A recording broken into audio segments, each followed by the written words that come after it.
Estamos ao vivo, então. Uma boa noite a todos. Que a paz de Jesus esteja conosco para mais esta noite de estudos evangélicos.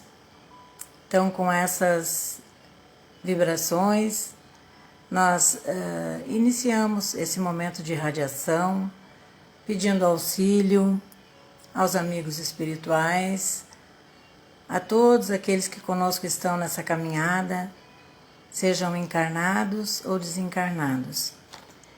Que a luz do Mestre Jesus ilumine nosso planeta, o nosso orbe tão amado, que está passando por uma provação tão grande, né? Estamos todos igualados nesse momento no planeta Terra. Então, que os amigos espirituais, os coordenadores dos grupos de estudos, de todos os trabalhos realizados espíritas, estejam conosco nesse momento, nos intuindo, nos amparando, nos dando a oportunidade do caminho, da busca da sabedoria. Então, com essas vibrações de amor, de paz e de serenidade, nós iniciamos o trabalho da noite de hoje.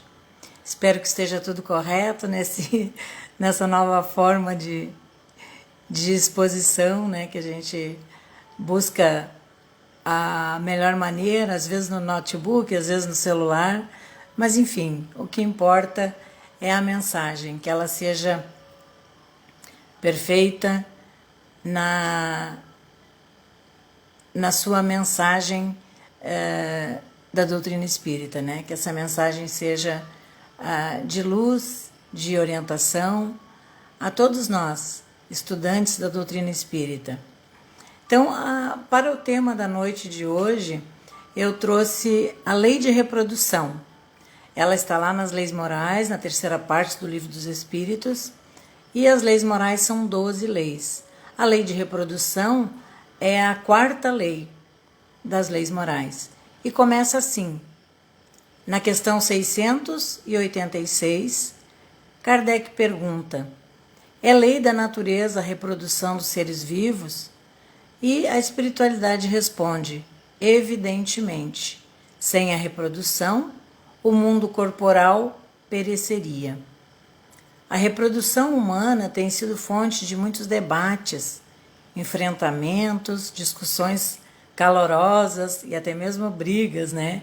Políticas, ideológicas, mas faz parte da nossa caminhada. Ainda há uma grande parte da humanidade que pensa que é Deus, que pode decidir sobre o dom da vida, sobre quem pode ou não sobreviver, ou como devem viver. Quem deve orientar a humanidade sem ouvir os seus comandos, né? Então é importante que a gente tenha essas leis assim, né, presentes na nossa vida. São leis divinas. Ainda matam em nome de Deus, né? Alguma parte da ciência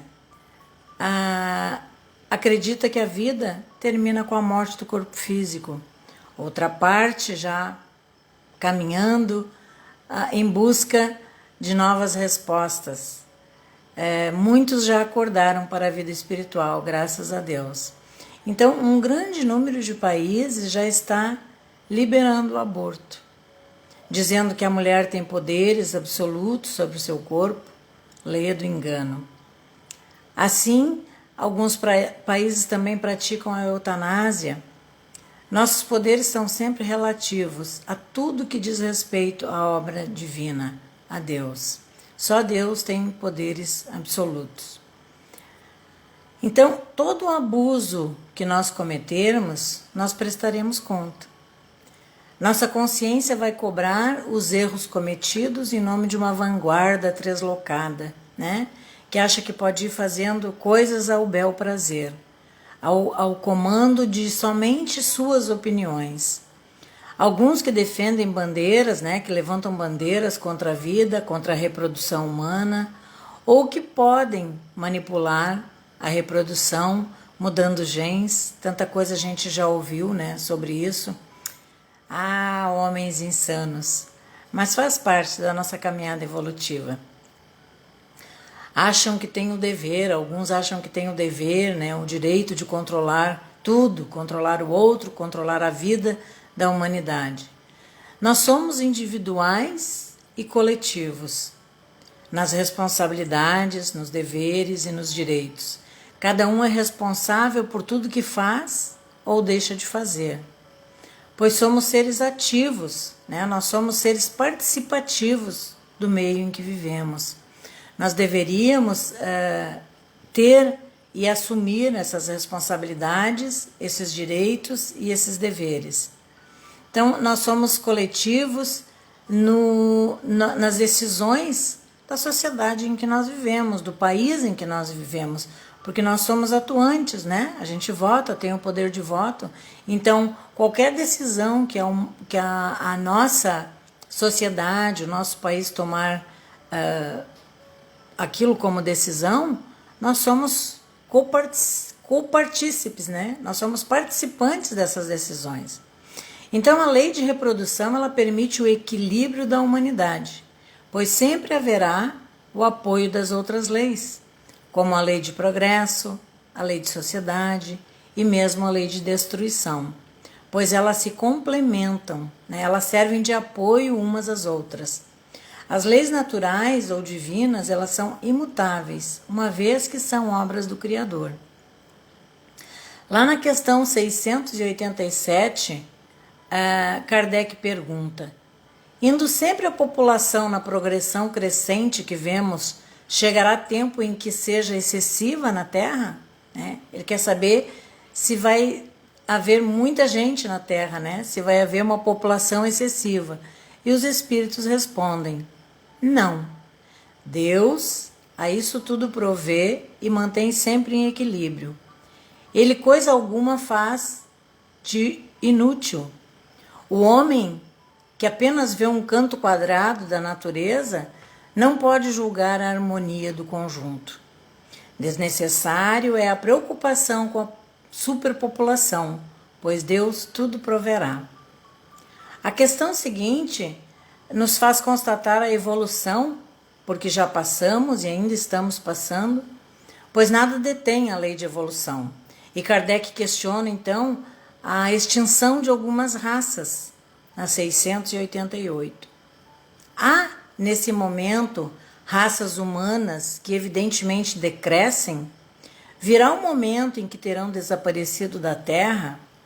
A gente que estuda um bocadinho de história no tempo escolar, né? A gente sabe que algumas raças foram extintas. E a espiritualidade responde: assim acontecerá de fato. É que outras lhes tomarão o lugar, como outras um dia tomarão o da vossa, o da nossa raça aqui da Terra, né? Algumas raças vão desaparecendo, dando lugar a outras.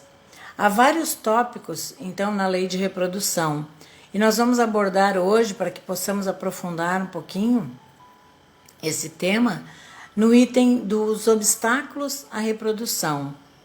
É um tema bastante polêmico, né? Já trouxe bastante complexidade nas atitudes, nas ações de cientistas, a gente sabe disso. Então, há basicamente dois tipos de obstáculos à reprodução humana: os naturais ou kármicos e os decorrentes de faltas cometidas no passado, né? As naturais ou kármicas. E os artificiais, fruto da ação do homem, que para isso estabeleceu diversos métodos ou medidas anticoncepcionais. Emmanuel, no livro Consolador, lá na questão 40, ele nos traz a seguinte elucidação, muito profunda e muito bonita, como não poderia deixar de ser as reflexões de Emmanuel, né? Os ensinamentos de Emmanuel. No tocante aos obstáculos naturais ou kármicos à reprodução, então Emmanuel diz o seguinte, que no quadro das interpretações da Terra podem indicar situações de prova para as almas que se encontram em experiências edificadoras.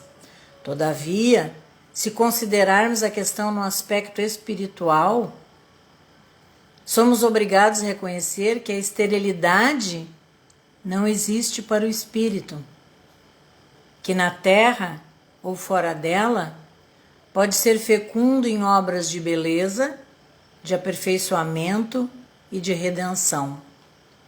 Consolador, lá na questão 40. Lindo, né? Eu nunca tinha pensado nisso, como ser reprodutores férteis.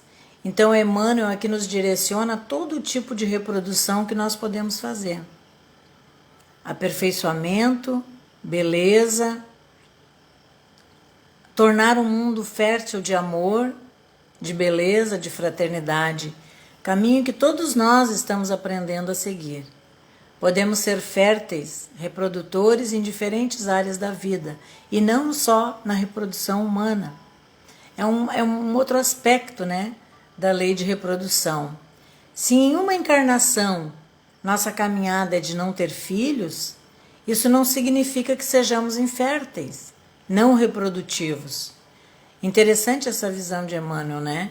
Lembrando os filhos do mundo que nós podemos ajudar a criar, a orientar, a educar, a evangelizar. Joana de Ângeles, no livro Após a Tempestade, no capítulo 10, ela nos traz, ela nos diz que o homem pode e deve programar a família que deseja e lhe convém ter, com o número de filhos e o período propício para a maternidade, mas nunca se eximirá aos imperiosos resgate a que faz jus, tendo em vista o seu próprio passado. Os filhos não são realizações fortuitas, procedem de compromissos aceitos antes da reencarnação pelos futuros genitores, de modo a edificarem a família de que necessitam para a própria evolução. É lícito aos casais adiar a recepção de espíritos que lhes são vinculados, impossibilitando mesmo que se reencarnem por seu intermédio. Mas as soberanas leis da vida dispõem de meios para fazer que os rejeitados venham por outros processos à porta dos seus devedores ou credores, em circunstâncias talvez muito dolorosas, complicadas pela irresponsabilidade desses cônjuges que ajam com leviandade, em flagrante desconsideração aos códigos divinos. Então, Joana nos esclarece na psicografia de Divaldo, nesse livro, Após a Tempestade, ela nos coloca o erro, mas nos coloca o caminho a seguir. Então, aqueles de nós que fugimos de tudo que foi planejado e aceito, né, ou não, na concepção de filhos, no planejamento reencarnatório, encontrará um caminho de chegar até nós. Divaldo conta muito essas histórias também, né? Sobre filhos que bateram a porta dele na mansão do caminho. Então, esses filhos encontrarão um jeito de chegar até nós. A espiritualidade se encarrega disso e faz esses filhos chegarem nesta ou em outras vidas. O reajuste é certo. Com o instrutor Silas, no livro Ação e Reação, lá na página 210, ele nos traz a seguinte elucidação. Se não descambam para a delinquência do aborto, na maioria das vezes são trabalhadores desprevenidos que preferem poupar o suor na fome do reconforto imediatista. Infelizmente para eles, porém, apenas adiam as realizações sublimes, as quais deverão fatalmente voltar, porque há tarefas e lutas em famílias representam o preço inevitável de nossa regeneração. Desfrutam a existência procurando inutilmente enganar a si mesmos. No entanto, o tempo espera-os, inexorável, dando-lhes a conhecer que a redenção nos pede esforço máximo, recusando acolhimento aos novos filhinhos, quase sempre programados para eles antes da reencarnação. Emaranham-se nas futilidades e preconceitos das existências de subnível, para acordarem depois do túmulo, sentindo frio no coração. Está lá em ação e reação. Então, se nós fugirmos das responsabilidades, dia há de chegar para refazer o que está no reajuste das famílias, da nossa caminhada evolutiva. Aqui entra o consolo. Não há por que afligir-se, culpar-se, como disse Emmanuel. Sejamos produtivos no amor, férteis no espalhar o bem, a beleza, a caridade, nas ações e nas palavras. Então, a lei de reprodução, ela não se fixa só, ela não se limita só à reprodução sexual, mas Emmanuel nos aconselha a sermos produtivos no amor, férteis no espalhar o bem, a beleza, as palavras e as ações. Na questão 693 do Livro dos Espíritos, Kardec perguntou aos espíritos: são contrários à lei da natureza as leis e os costumes humanos que têm por fim ou por efeito criar obstáculos à reprodução? E eles respondem, os imortais: tudo o que embaraça a natureza em sua marcha é contrário à lei geral. Está lá na questão 693. O homem pode intervir erroneamente, mas vai ter que refazer o caminho, e para isso nós usamos o livre-arbítrio. Já na questão 694, Kardec questiona: que se deve pensar dos usos cujo efeito consiste em obstar a reprodução para a satisfação da sensualidade? E os espíritos respondem: isso prova a predominância do corpo sobre a alma, e quanto o homem ainda está materializado, é material ainda, O homem está muito longe das leis divinas. Assim, tudo que predomina sobre o espírito, onde o corpo se torna alvo fundamental, e a sensualidade, que é uma energia forte, geradora, poderosa, e mais as obsessões a que os sensualistas se expõem, novos comprometimentos acontecem. Acarretam para serem resgatados em novas reencarnações. Ou seja, o comprometimento, com o uso desregrado da sexualidade, da caminhada evolutiva. Ela é deixada um pouco de lado, a evolução moral, a evolução espiritual. Então, o comprometimento com a sensualidade é muito grave.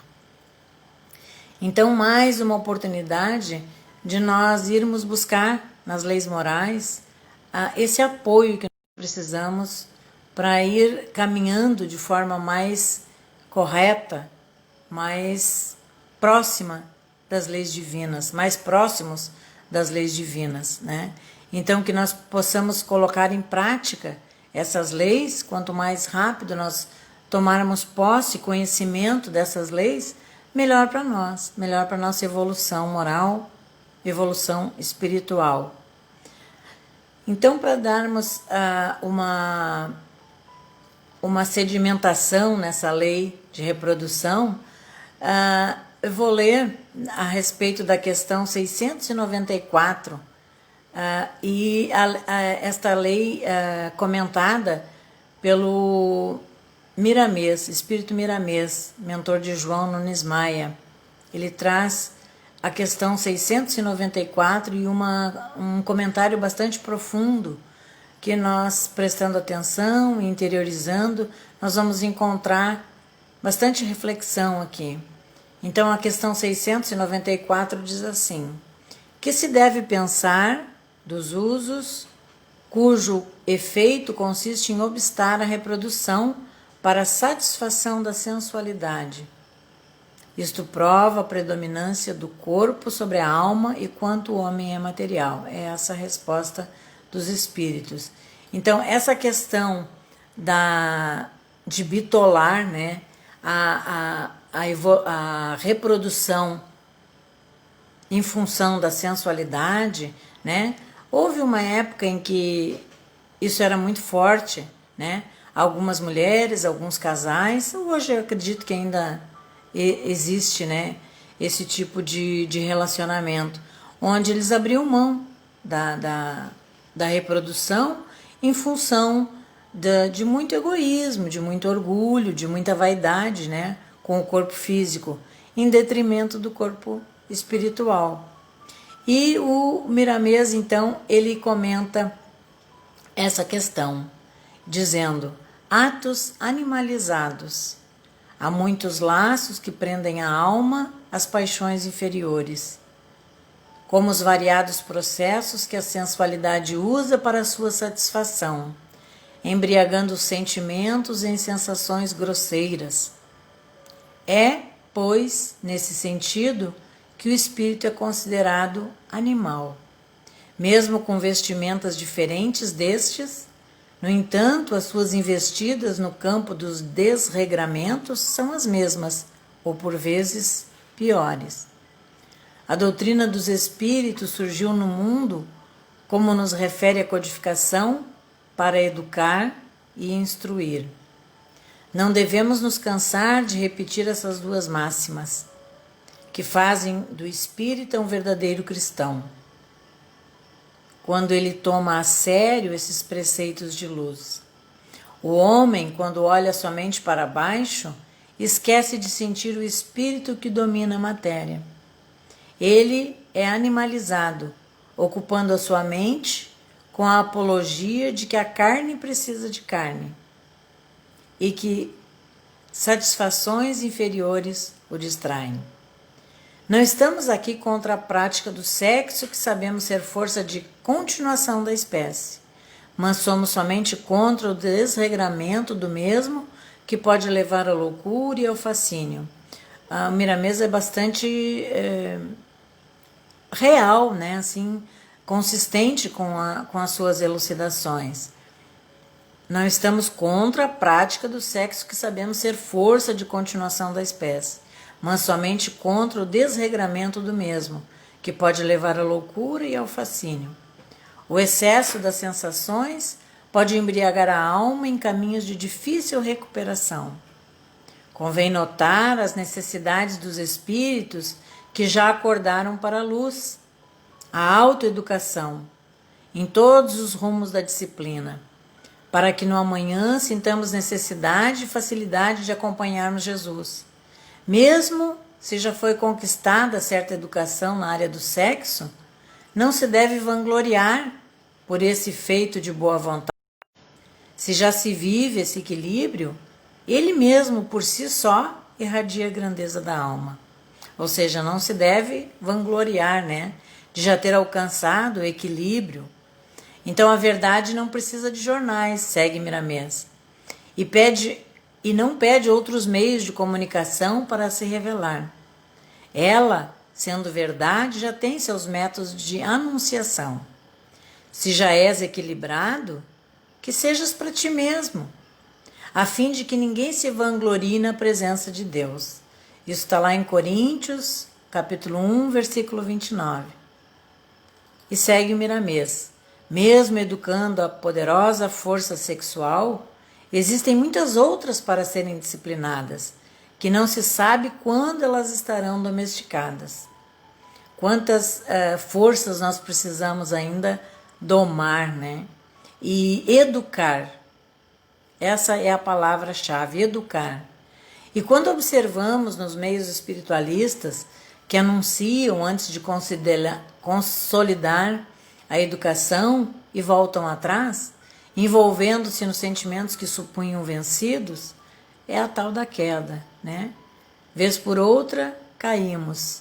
Então, como explicar agora o que não se consolidou em Cristo? O silêncio, em muitos casos, é força poderosa.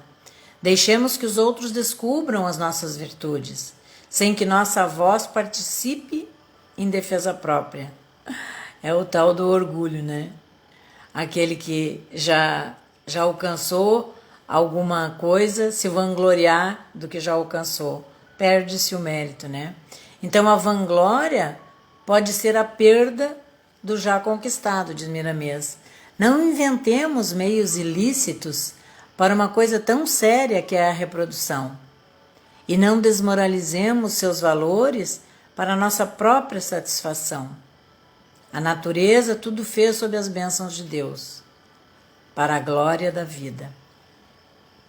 Se os pensamentos estão soltos no campo da sensualidade, procuremos Jesus, que Ele nos dará orientações concernentes ao nosso equilíbrio moral e espiritual. Não desdenhemos os nossos valores, passemos a compreendê-los, que receberemos a recompensa da natureza. Que Deus nos abençoe nos esforços de educar o sagrado santuário da vida, donde gera a reprodução. Então, essa mensagem de Miramês, ela é muito elucidativa, né?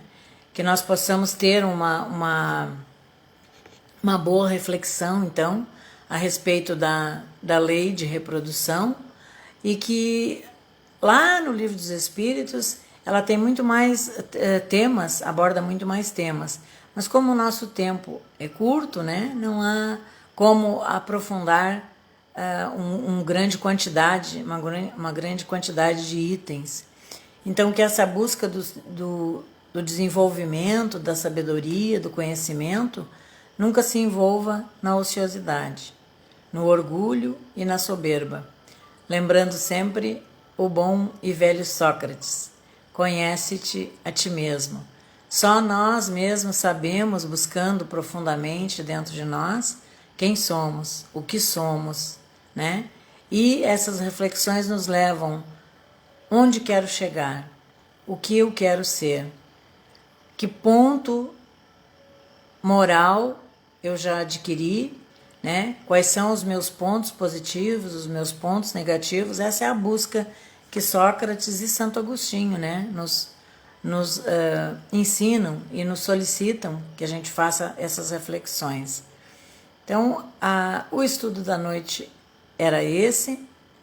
Eu convido a todos, então, a elevarmos o nosso pensamento a Deus, a Jesus, a espiritualidade amiga que se encontra presente junto conosco, nos intuindo, nos orientando, nos puxando as orelhas quando necessário, para que a gente volte ao caminho cada vez que nos desviarmos das leis divinas. Pedindo então a proteção para todos os nossos lares, para todas as casas espíritas que se encontram neste momento de pandemia virtualmente, mas com grande repercussão, né, em todas as áreas, no Facebook, no YouTube, que possamos fazer parte dessa grande massa virtual e unir os nossos pensamentos no momento do passe, que a gente possa estar recebendo nesse momento em nossos lares com segurança, que possamos estar forte para esse novo corona que está aí chegando, batendo a nossa porta nessa época de verão, que nós possamos ter calma, paciência, resignação e ficarmos em casa, né? Aproveitarmos esses momentos de pandemia no nosso orbe terrestre, para que a gente aproveite cada vez mais para ir em busca do conhecimento. Então, com essas vibrações, que os nossos lares sejam abençoados, que as nossas casas espíritas sejam abençoadas e que nós possamos estar juntos, assim que for possível, assim que as vacinas, a liberação dos encontros, das aglomerações, que todos estamos com vontade que aconteça, mas que devemos esperar, né, para que nós preservemos a nossa vida e a vida do nosso próximo.